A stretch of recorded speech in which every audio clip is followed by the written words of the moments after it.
Hi, Kathy here from Kathy's Cute Creations. Today I'm going to show you what I'm making for my swap partner. Here's the pattern. It was a free download. See, free project. The only difference is that it's red work, so I didn't want to do it in red. So let me show you what I've done with it. Remember this, that little top this? Okay, here's what I got. It's the little lamb.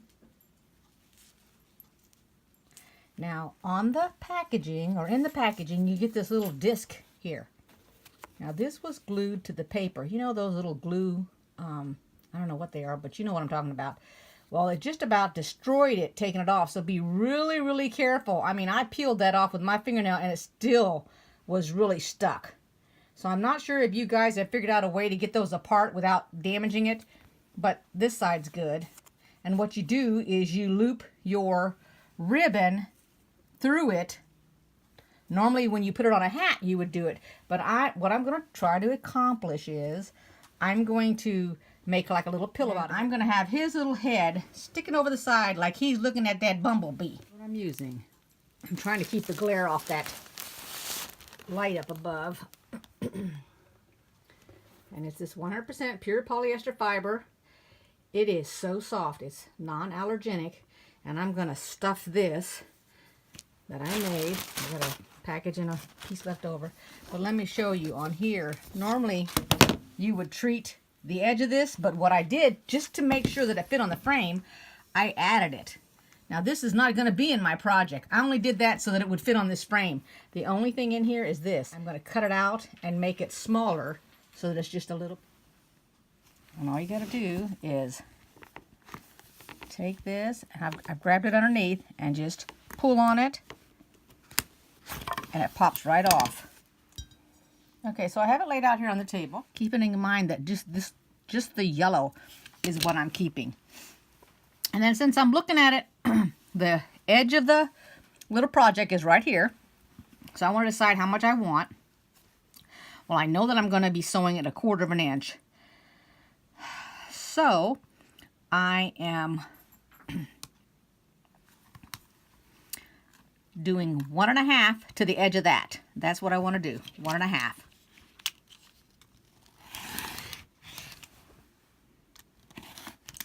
Okay, take that off, flip it totally around. I want to be 1.5 from the end over here.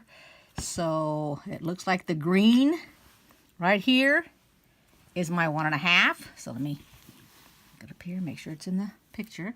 So go to 1.5 here, which is right there. Line it up the best I can.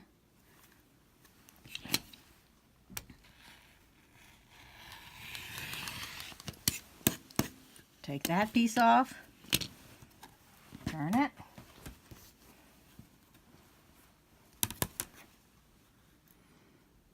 And then do 1.5 from the bottom, which is approximately right there.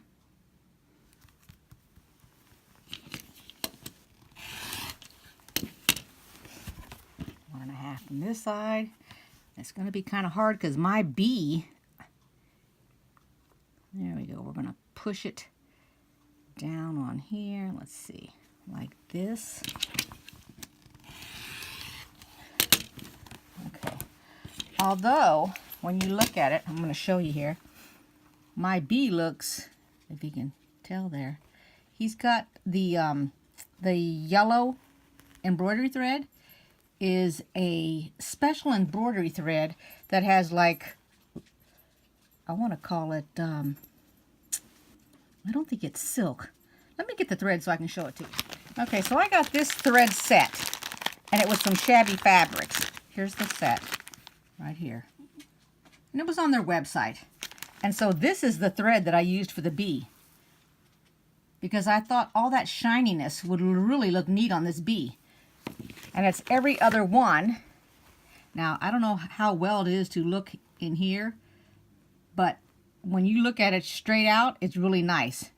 Every area of the bee has got a little yellow thing on it. And he's kind of raised up because I built him up because I made him too small the first time around. I did not put a thorn on his butt. My granddaughter said, put that on there, put that on there. And now and when I'm up close, you can see my markings on here. So what I'm going to do is I'm going to take an iron to it, upside down, mind you, to get the marks off. Because I just used a light pink friction pen. Now, what I'm doing here is I've pulled out some fusible, and it's really, really soft, so there's no stiffness to it at all. I measured this piece this way, and I want the fusible to be a little bit smaller, so it's going to come in about right here. So what I've done is I've measured the distance at 5 3/4. I got my weight over there on the other end, and all I'm doing is cutting this out. I guess I need to...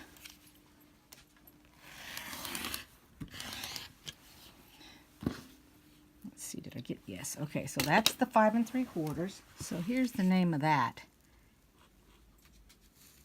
It's a Shapeflex SF101. And I believe, and it's Pellin brand, and I believe that I got this entire bolt over at Joann's. That was a long time ago because I like to use this just on certain things. I use it when I do my embroidery and cross stitch.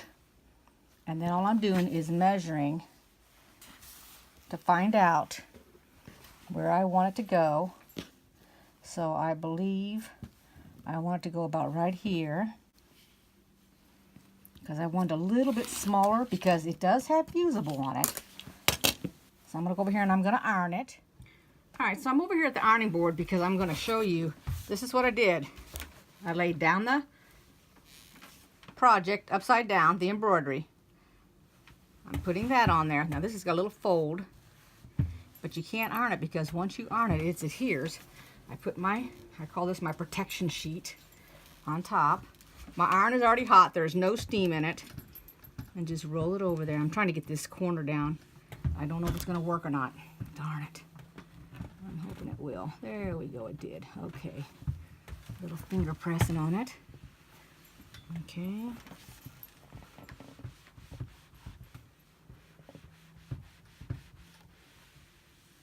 Let's see here.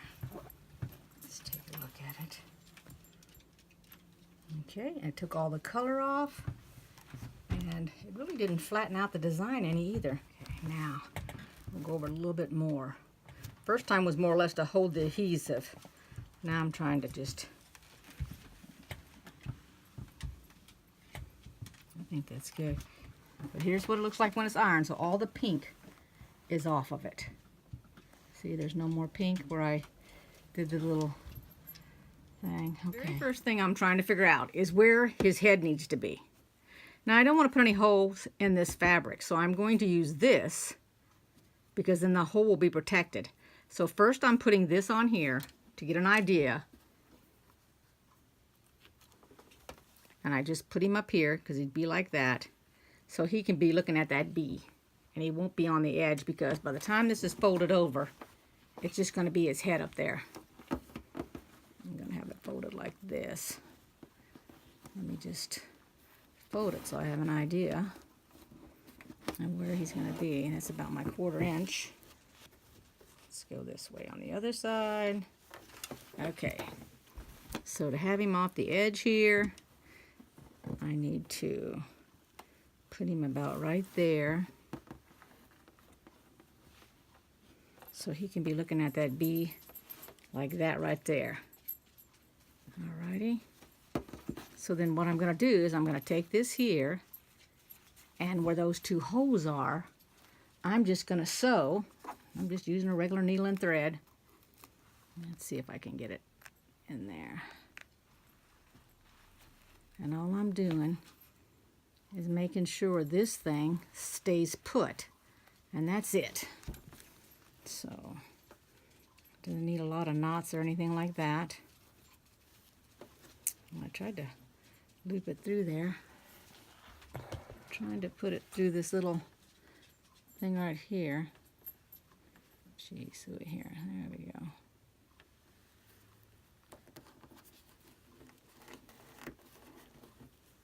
Like that. And then do it again.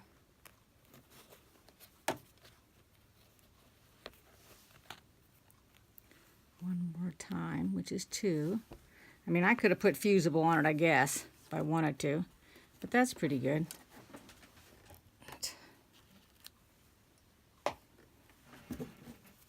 And then just put a loop in here. It's not like it's going to go anywhere. And once the ribbon gets through there, it'll be tied down anyway.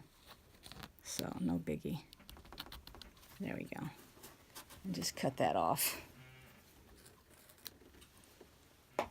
Alrighty. And then what I'll do is I will take this dowel right here. Well, not dowel, but this here is pointy enough, I think, to put a hole through this. See them? Just 2 holes like that.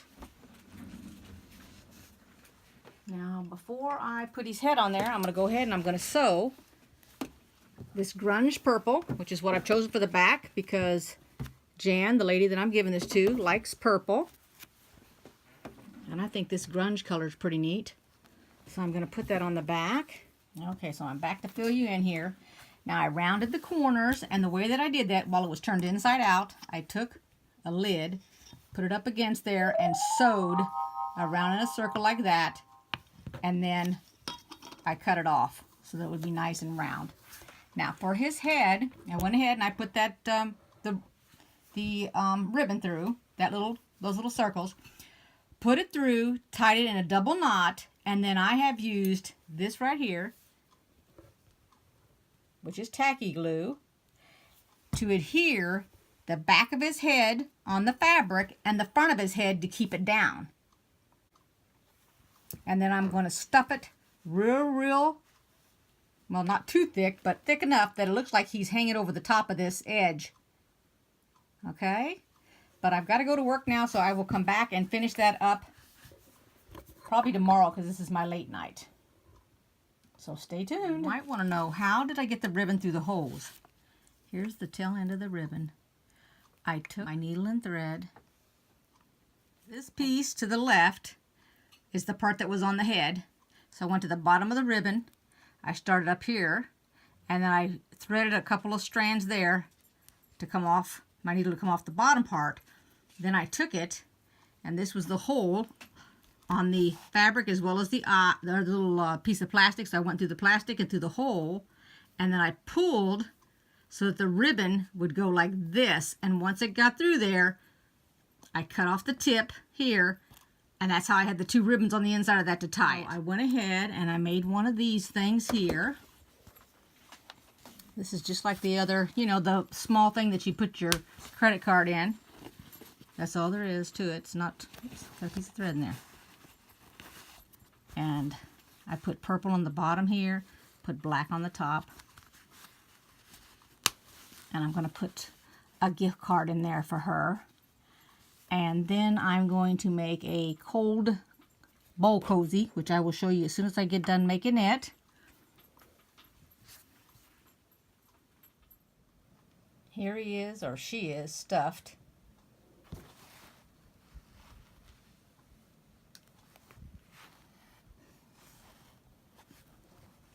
There you go. Now for my bow cozy, I marked it with a friction pen, and then I'm going to slowly cut it with my rotary cutter so that I can have round ends.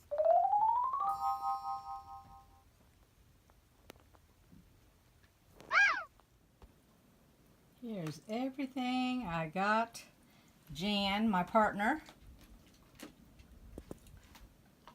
Everything I made for her and bought.